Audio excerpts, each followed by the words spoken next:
Aujourd'hui, dans votre capsule VIP, 5 vérités bibliques sur le cœur de l'Évangile.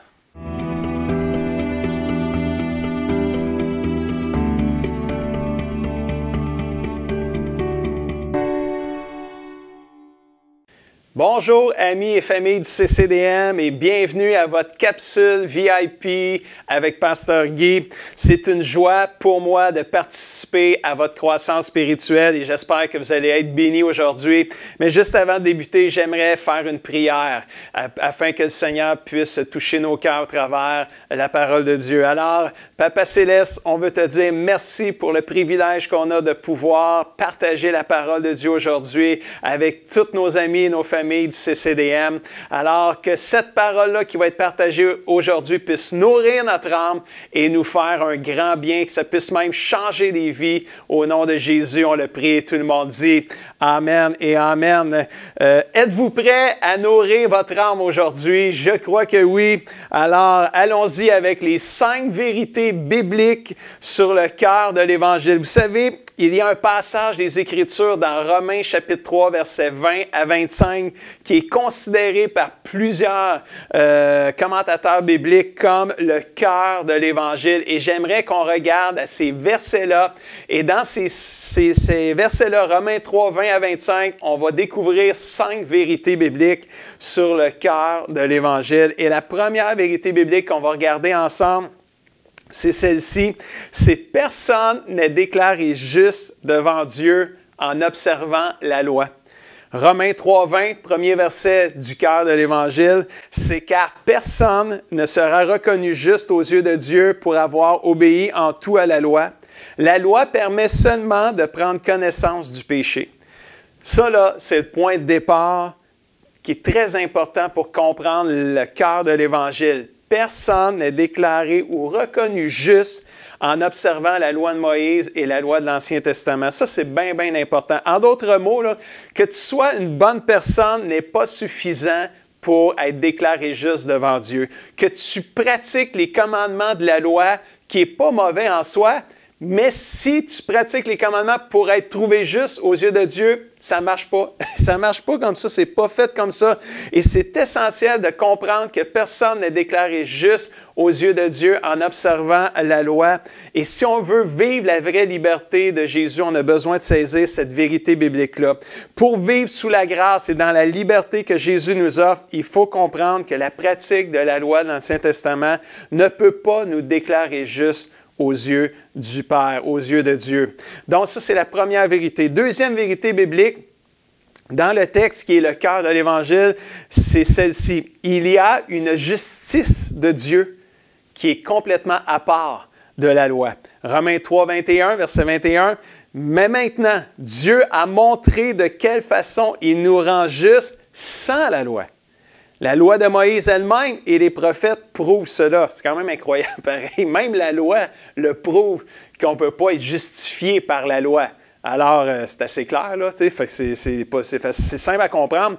Donc, comme on ne peut pas obtenir une justice suffisante aux yeux de Dieu par nos propres efforts, bien, Dieu y a pourvu pour nous, merci Seigneur. Et cette justice de Dieu-là, elle est la parfaite justice de Jésus qui, par sa vie sans péché sur la terre et par sa mort à la croix, lui, Jésus, a parfaitement accompli les exigences de la loi de Dieu. Donc, par sa vie, il a obéi parfaitement à la loi et par sa mort, il a payé la punition que la désobéissance de l'humanité a apporté et que la justice de Dieu exigeait. Alors, cette justice que Dieu accorde au travers de la foi en Jésus est la seule véritable justice valable sur terre pour purifier, justifier et pardonner un être humain. Et ça, c'est très important à comprendre et c'est même puissant à comprendre. Robert Haldane, je ne sais pas si je le prononce comme il faut, un missionnaire des années 1700 et 1800, a écrit ceci sur la justice de Jésus. Il a dit, sur cette justice de Jésus, les yeux du croyant doivent être dirigés. Sur cette justice, il doit s'appuyer. Sur cette justice, il doit vivre. Sur cette justice, il doit mourir. Dans cette justice de Jésus, il doit se présenter devant le trône du jugement de Dieu. Et dans cette justice de Jésus, il doit se tenir dans la présence de Dieu pour l'éternité. On n'a pas d'autre place que dans la justice de Jésus à se tenir. Cette justice de Jésus est accordée à ceux qui ont cru et qui ont reçu Jésus dans sa vie, comme on va voir dans le verset qui s'en vient. Dès ce jour où ce qu'on a dit oui à Jésus, nous nous tenons devant Dieu revêtus de la justice de Jésus. Quelqu'un dit Amen à quelque part là, dans le chatroom, fait un pouce. Là.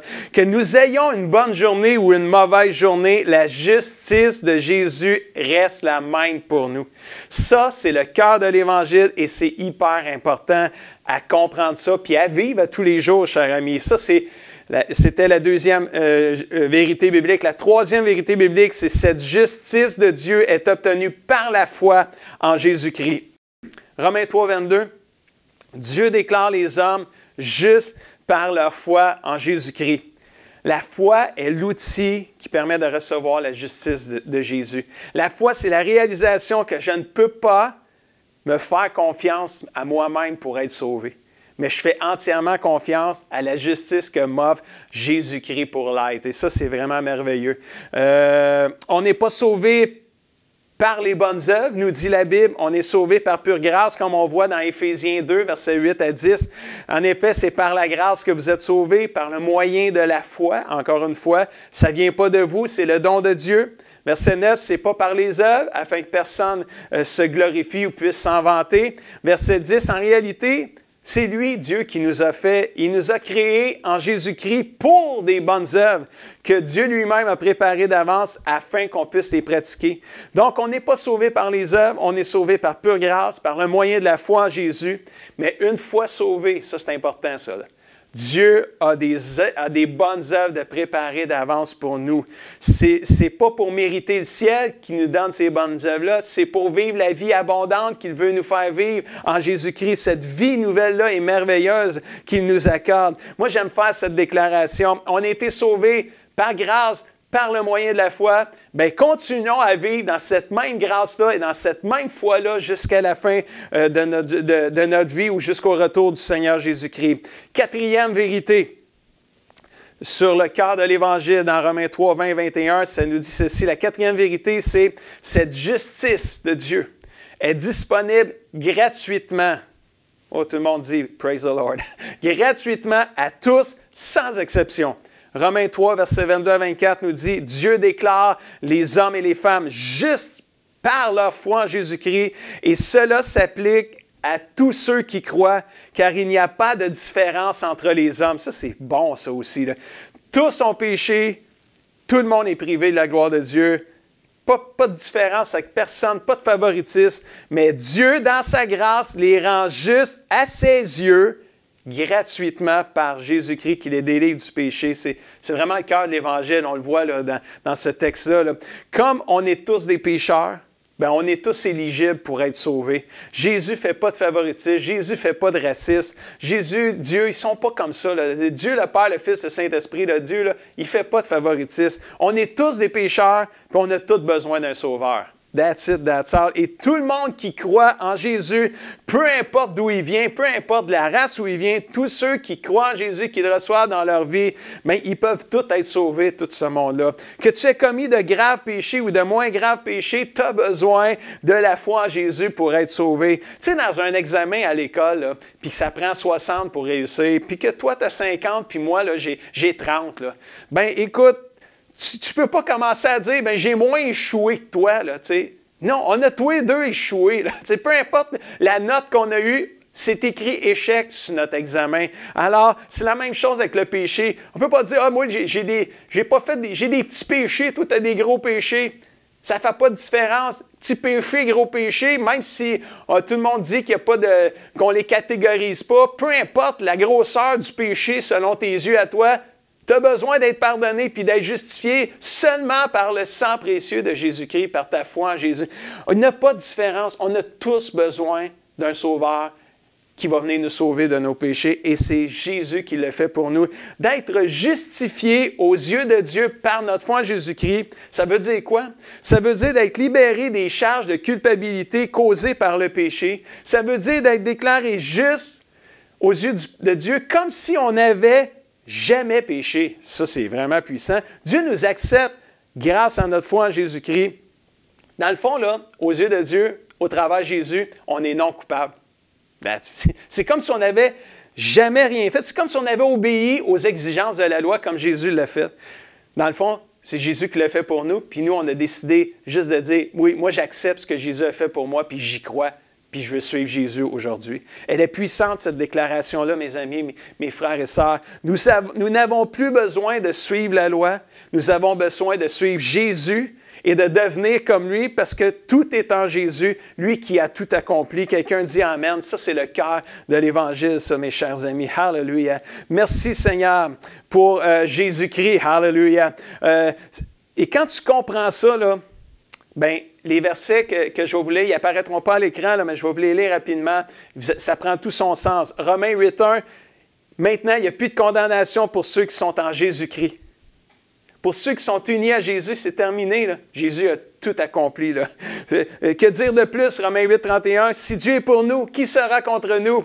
Alors, il peut y en avoir du monde contre nous, mais si Dieu est pour nous, à la fin, là, on est sauvé, on est justifié, on est purifié, on est pardonné. Wow! Meilleure place à être entre les mains de Dieu. Romains 8.33, qui peut accuser ceux que Dieu a choisis? Personne. Pourquoi? Parce que la Bible dit, Dieu les rend justes. C'est vraiment extraordinaire. Ça, c'est des vérités bibliques que je vous partage aujourd'hui qui sont libératrices pour nous, les enfants de Dieu. C'est l'Évangile de la grâce de Jésus qui sauve. Dernière vérité biblique, on termine avec ça. Cinquième, Dieu a choisi Jésus comme la victime offerte pour le pardon de nos péchés. Si Dieu a choisi Jésus, bien moi, je choisis Jésus pour être sauvé et être pardonné. Romains 3.25, Dieu a destiné Jésus d'avance à prendre sur lui la punition que méritaient nos péchés. En mourant sur sa croix sanglante, Jésus était la victime offerte pour nous en sacrifice qui nous purifie et nous rend la faveur divine. Tous ceux qui croient que Jésus est mort pour eux et qui placent leur confiance dans le sang qu'il a versé pour leur salut ont accès à cette grâce. Oh, wow! Dieu a voulu montrer de cette manière quelle était sa justice. Wow! C'est Dieu qui a choisi Jésus comme victime de la punition que nos péchés méritaient. Lorsqu'on est conscient de nos péchés, on doit prendre conscience que la colère de Dieu devrait venir sur nous. Mais Dieu a trouvé un moyen de nous l'éviter en donnant son Fils Jésus qui est venu mourir sur la croix pour nous. Ça, c'est la bonne nouvelle. C'est le cœur de l'Évangile, mes frères et sœurs. Ce n'est pas une religion, c'est une vie remplie d'espoir et de grâce. Alléluia. La religiosité met l'accent sur les performances. J'ai plus à performer pour gagner la faveur de Dieu. Elle a déjà gagné la faveur de Dieu. Jésus l'a gagné pour nous. Aujourd'hui, là, si je mets en pratique les commandements de Dieu, ce n'est pas pour être sauvé, c'est parce que je suis sauvé. Puis c'est la vie abondante qu'il veut m'accorder. Une vie loin du mal, une vie dans le bonheur, une vie dans la joie, et ça, c'est extraordinaire. Et on voit aussi que le pardon des péchés est rendu possible en croyant dans le sang de Jésus, comme on a vu dans le verset. Et là, je n'ai pas le temps d'élaborer sur le sang de Jésus.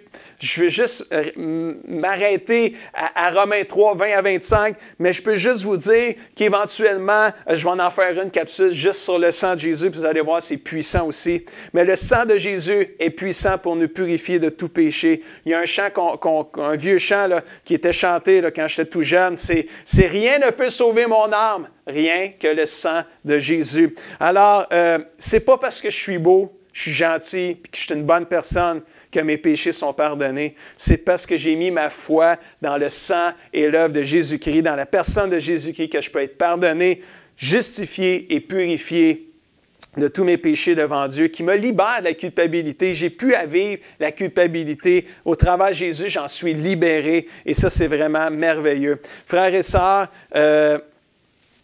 c'est le cœur de l'Évangile pour chacun de nous. C'est terminé de vivre par mes propres forces. Je dois apprendre maintenant à dépendre de Dieu pour le pardon de mes péchés et pas par moi-même. Par moi-même, je comprends que c'est impossible, même si je mène une bonne vie. J'ai besoin de Jésus-Christ. Je choisis alors de vivre par la foi en Jésus-Christ qui a tout accompli pour moi et ça, je veux le vivre à chaque jour. J'ai 2 défis pour vous, les 2 défis de la semaine. Je vais vous en donner à chaque capsule VIP des défis. Alléluia. Premier défi, déterminons de vivre notre vie nouvelle en suivant Jésus et non la loi. C'est tellement important ça. Puis le deuxième défi qui est plus pratico-pratique, c'est lisez le Romains chapitre 3 au complet, pas juste 20 à 25. Lisez Romains 3 au complet cette semaine. Mais faites pas juste le lire, méditez dessus. Lisez, relisez-le. Arrêtez-vous à des versets. Demandez à l'Esprit Saint, au Saint-Esprit, de vous aider à comprendre les vérités, les dizaines de vérités bibliques qu'il y a dans tout Romains 3 au complet. Puis laissez le Saint-Esprit vous faire du bien et nourrir votre âme aussi. Et je vais terminer en priant, si vous voulez bien. Seigneur Dieu, merci pour ta parole. Merci pour le cœur de l'Évangile. Merci pour cette justice si précieuse et si merveilleuse que tu nous accordes en Jésus. Je prie pour tous nos amis et pour nos familles du CCDM et tous ceux qui nous écoutent, Seigneur. Je prie que cette parole-là puisse leur faire du bien, Seigneur. Que tu puisses les libérer de toute culpabilité de la religion, Seigneur, et qu'ensemble, on puisse commencer à vivre la vie abondante que tu as pour nous, Seigneur. On est sauvés, on est justifiés, on est pardonnés en Jésus-Christ, mais Seigneur, on veut vivre la vie sur cette terre jusqu'à temps que tu reviennes, cette vie de liberté, Seigneur Jésus, où ce que nous pratiquons les bonnes œuvres que tu as préparées pour nous et en même temps, on fait la différence partout autour de nous. Au nom de Jésus, on le prie, tout le monde dit Amen et Amen. Merci d'avoir été là, puis ça me fait plaisir de pouvoir vous partager cette première capsule. J'espère que ça vous a encouragé. Puis envoyez-moi vos questions aussi. Si vous avez des questions sur Dieu, n'ayez pas peur. Envoyez-moi des questions par Messenger ou par courriel. Puis on ne sait jamais, une prochaine capsule VIP sera une de vos questions. Alors, je vous souhaite une belle semaine dans le Seigneur. Que Dieu vous bénisse. Bye bye.